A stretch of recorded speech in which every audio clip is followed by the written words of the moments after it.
Now, the story I'm about to tell you is not for the faint-hearted. You have been warned.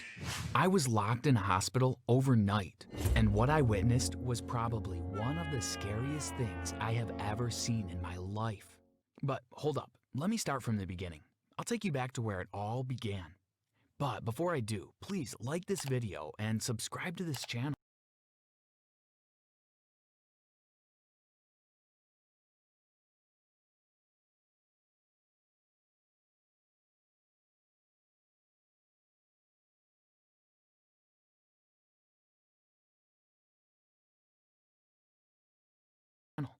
Also, make sure you hit that notification bell so you don't miss out on any more spooky stories. Now, back to the story. I was a nurse at the local hospital in my town. I've always wanted to work in medicine, and since I was a teenager, I've been working towards becoming a nurse. I just love it. I love helping people. I love the thrill of saving someone's life. Even if I'm just a nurse, not a doctor, my job is just as important.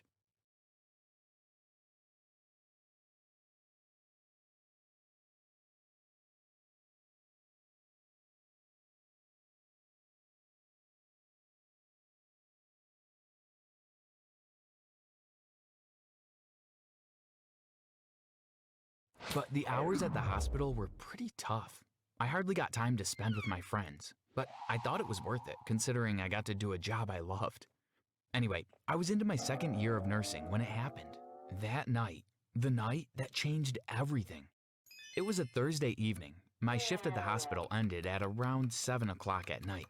The thing was, there were reports of a huge storm heading our way. Some news stations said it would be the biggest storm this area had ever seen. They told everyone to stay indoors and not go out.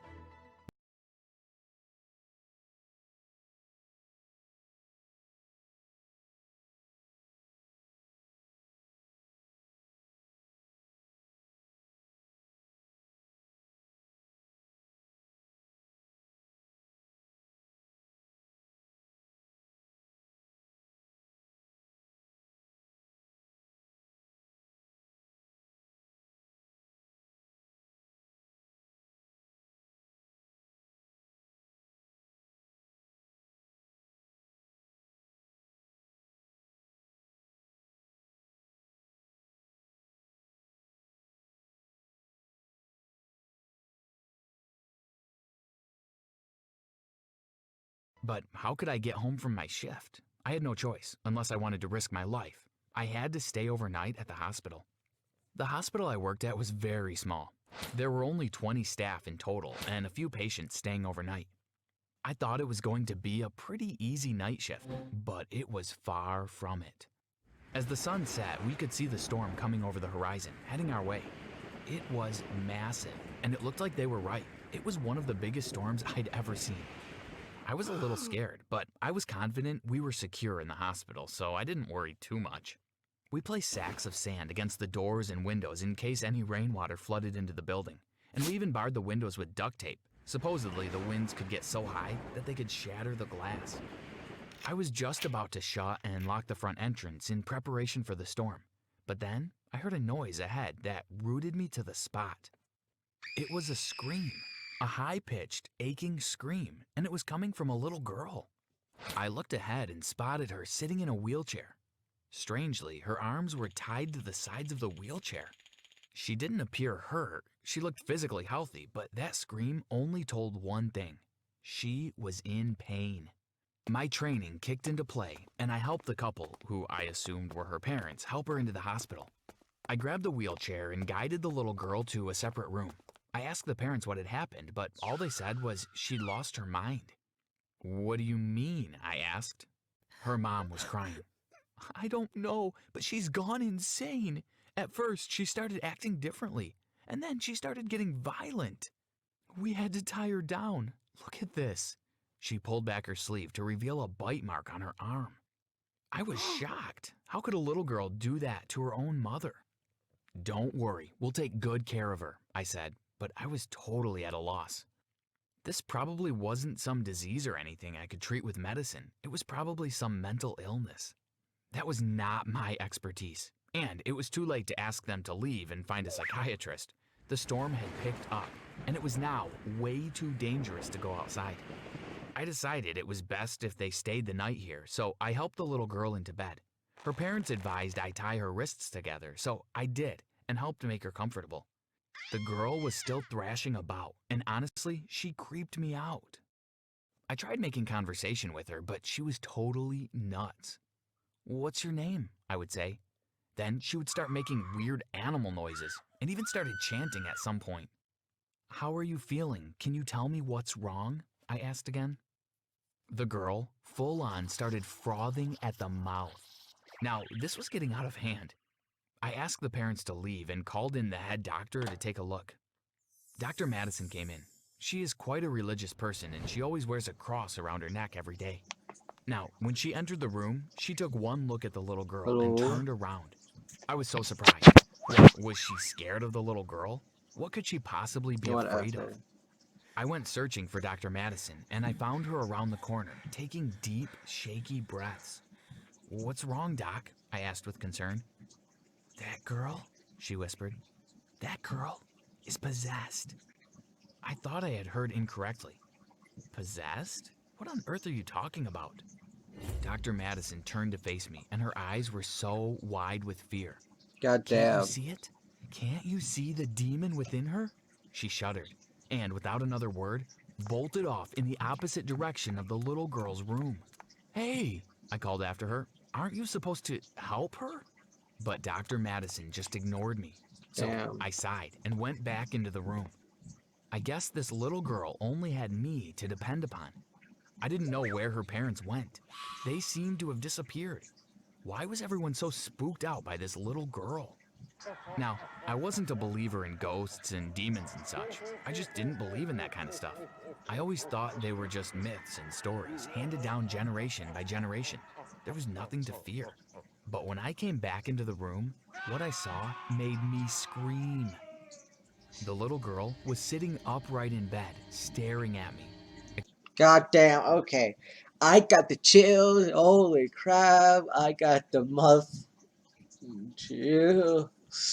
Okay. Except her body was facing away from me, and her head was staring right at me at an impossible angle. It was as if she were an owl. Then, suddenly, she started screaming loudly and thrashed about in her bed. I rushed to help, and I managed to restrain her again. This time, I tied her hands and feet together. Her parents were right. By the way, great clothing type. Come on. Okay. She was really violent. It was better this way. She could end up hurting someone else or even hurting herself. I put a chair by her bed and decided it was best to wait by her side through the night in case anything else happened. So far, she had remained quiet. Her eyes were closed, but her skin was dripping with sweat. I yawned. See, you know what? Yeah. It was 9 o'clock. I had been up since 6 that morning.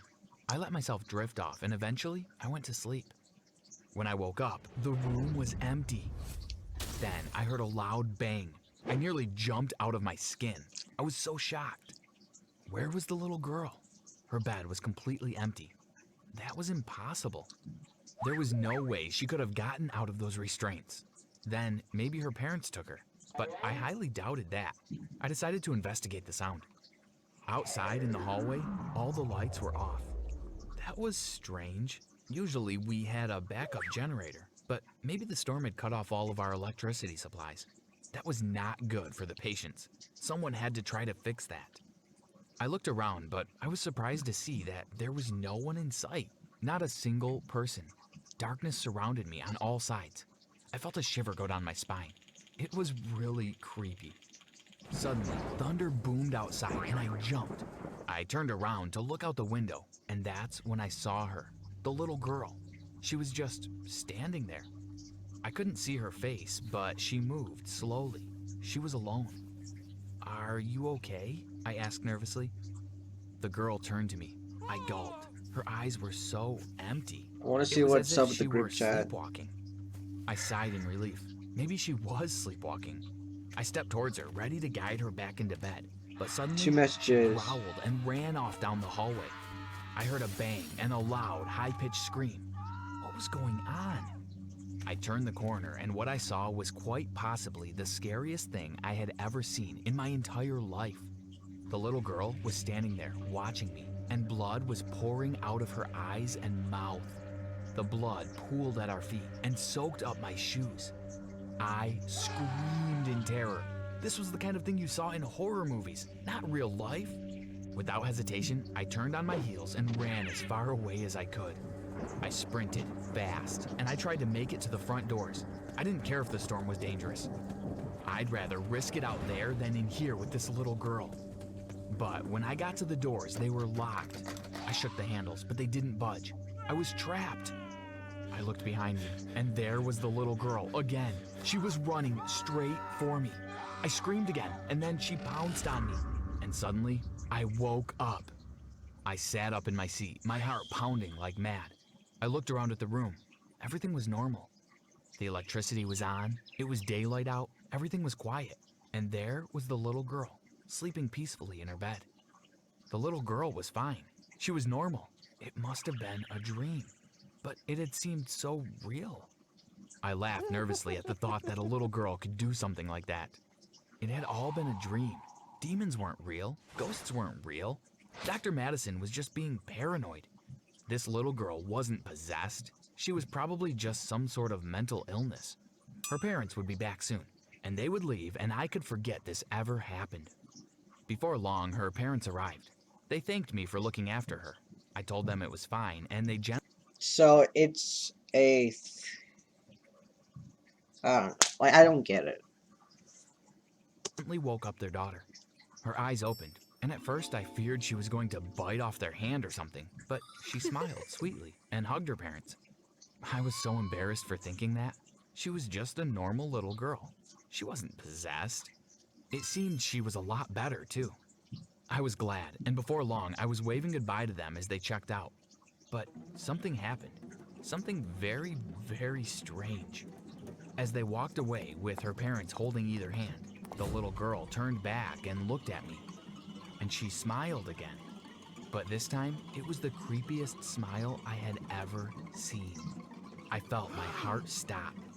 That's when I looked down at my feet, and I realized there were still bloodstains on my shoes. God damn. Creepy. Creepy, creepy, creepy. So yeah, I'm gonna edit the first video, the second video, and this video, and then scheduled to be the first two to be out in the afternoon. And then I will delete some of the video that I already have uploaded within the last week or so.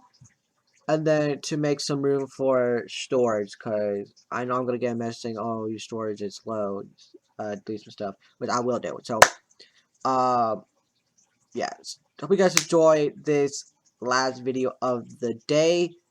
I will probably try to record another 3 or 4 videos today to be out tomorrow. So, a lot of videos to be out tomorrow. If I'm not going to school, you're gonna get a lot of notifications every few minutes after the first video goes live.